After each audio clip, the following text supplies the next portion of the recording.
know it's secret.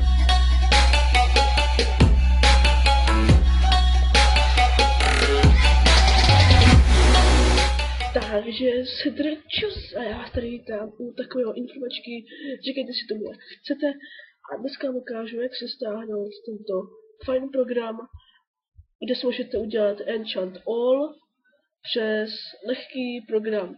A stáhnete si to na této stránce, co budete vidět v popisku videa, zajedete až sem dolů, dáte download tady, kde mám tu šipku. Nevím, jestli to vidíte, ale je to označené zeleně, tak tam, kde to je zelené, tak na to klikněte. A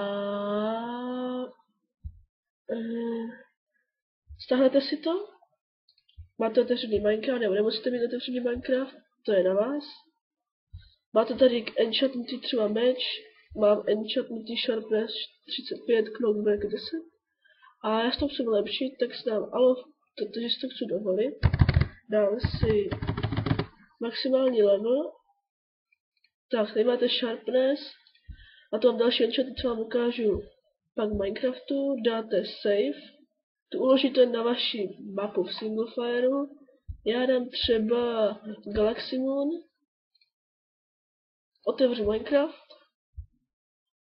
Kliknu na Galaxy Moon. A sorry za bug, to nemá.